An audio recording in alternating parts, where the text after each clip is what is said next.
Terus mau minta proposal, sebanyak itu proposal masuk. Kita nanya, ini dari siapa? Ini dari si Anu, yang dulu bantu bapakmu. Gitu. Ini si Anu, ini guru daripada bapakmu. Kita kalau disebut begini, kita ambil duluan nggak? Ambil duluan proposalnya. Kita baca duluan. Walaupun proposal majelis, nggak jelas. Kebanyakan bismillahnya. Langsung diambil. Kenapa? Disebut nama bapak kita sama gurunya. Itu baru menghadap ke makhluk. Sultan-sultan, raja-raja dunia. Gimana antum mau ketemu raja? Dunia dan akhirat. Allah subhanahu wa ta'ala malikul mulk. Jadi kita tawasul bukan nyembah Nabi. Ada nggak yang nyembah Nabi Muhammad SAW? Ya, kita ini nggak pernah nyembah Nabi Muhammad, nyembah Nabi Isa, nyembah Nabi Musa. Adakah yang nyembah Nabi Khidir? Apalagi nyembah wali. Syekh Abdul Qadir Jilani wali apa Nabi? Kita nggak mungkin nyembah dia. Orang Islam beres, maka teman-teman yang takut masalah kami tawasul ini syirik, nggak usah khawatir, ini beres, kami ngaji sifat 20, benar nggak? Kita zikir la ilaha illallah setiap hari, nggak usah khawatir. Khawatirin diri ente aja sama Allah ya. Nggak usah khawatirkan kita udah punya mursyid, kita udah punya syekh, punya sanad. Ketika Syekh Abdul Qadir Jalani mengatakan, kalau kamu ada hajat, sebut namaku. Karena orang kalau sebut nama gurunya, nama syekhnya, nama mursyidnya, nama imamnya, dia lupa kepada dunia. Itulah rahasia menyebut nama syekh. Kata Syekh Saman kepada muridnya dulu, kamu nanti kalau ada masalah, panggil namaku ya Saman. Masih ada begitu nggak di Lampung? Nggak, orang Palembang begitu, orang Betawi dulu begitu. Syekh Abdul Somad Al-Falimbani itu menceritakan hal yang sama, bahwa itu terjadi pada dirinya.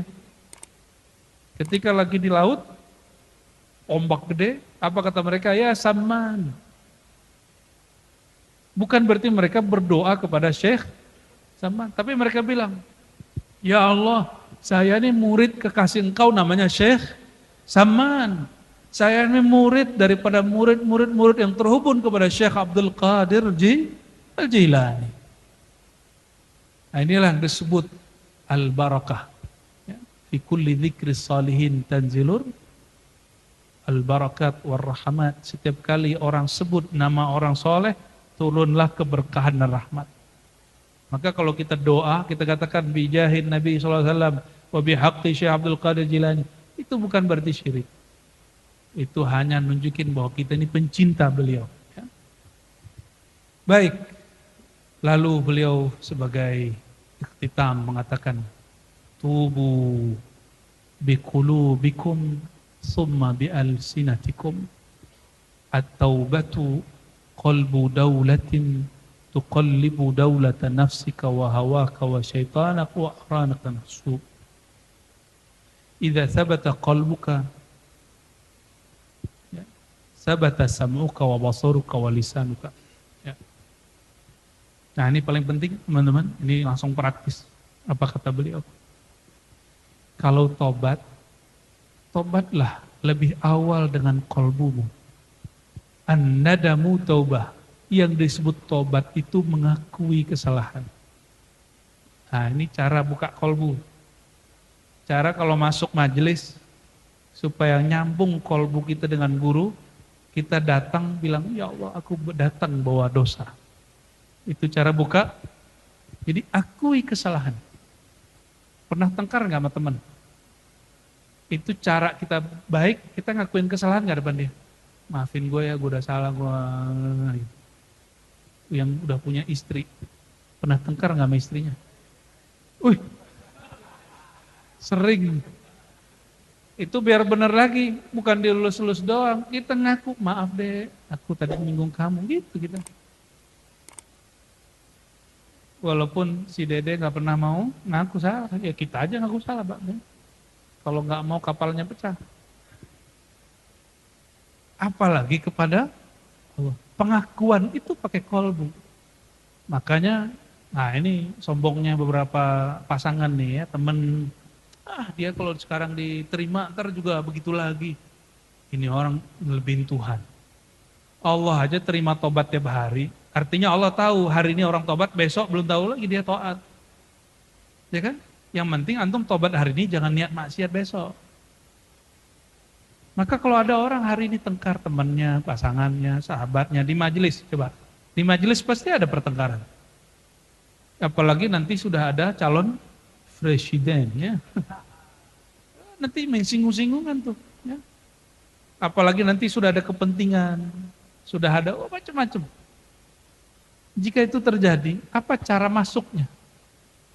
Banyak sekali kawan saya, nggak mau lagi masuk majelis cuma karena si Anu ada di majelis, aku nggak mau masuk. Benar nggak? Nah, berarti dia nggak mau merasa dirinya, merendahkan sedikit dirinya. Nah, jika ini paham, maka orang paham apa yang disebut taubat qalbiyah. Jadi taubat ada dua, ada taubat lisani, ada taubat qalbi. Yang dimaksud oleh Syekh Abdul Qadir Jilani qaddasallahu sirrahu, mulailah dari kolbu, baru dengan lisan. Masalah besok ceritanya lain lagi, yang penting malam ini kita taubat. At-taubatu qalbu daulatin, ya. Tuqallibu daulata nafsik. Jadi taubat itu awal seseorang kalau ingin menguasai jiwanya. Pengen menguasai jiwa, pengen bisa zikir itu bisa kita kendaliin di dalam. Maka caranya pengakuan kepada Allah Subhanahu wa ta'ala. Bedanya Islam dengan ajaran lain, pengakuan itu cukup kepada Allah, nggak usah ngaku ke Ustadz. Karena Ustadz juga banyak dosanya. Benar nggak ya? Kita ini banyak dosa nggak? Mungkin dosa kita lebih banyak dari yang di depan kita. Bedanya, kolbu kita masih Allah jaga, sehingga ma'rifat dan ilmunya nggak berceceran, masih di dalam. Jadi kenapa wali-wali itu zahirnya mungkin banyak dosa, batin dia dijaga Allah, karena itu qararu qalbik, benteng kolbunya kuat, yaitu tauhid dia kuat. Kita yang lemah ini, maka mulailah melembutkan kolbu dengan cara an-nadam. Bertaubat itu dengan cara pengakuan dalam hati.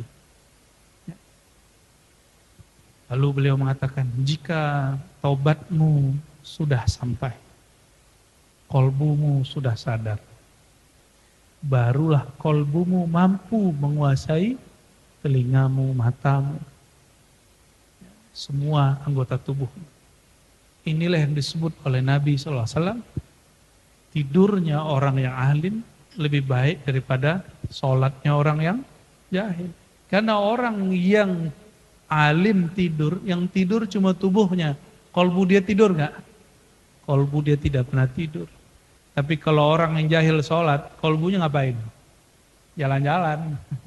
Ya, mikirin ini, mikirin itu, ya, dan macam-macam. Bapak, saudara, sahabat-sahabat kemuliaan Allah, barangkali itu sedikit apa yang bisa kita petik daripada kitab Al-Fathur Rabbani yang merupakan lautan ilmu ma'rifatullah yang sampai hari ini jarang orang khatam kitab ini.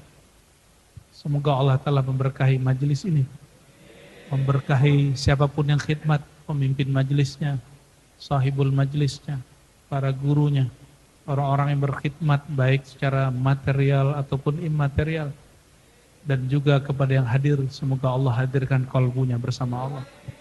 Ila ruhin Nabi sallallahu alaihi wasallam wa ilal mazkurin asma'un. Al-Fatihah. Bismillahirrahmanirrahim.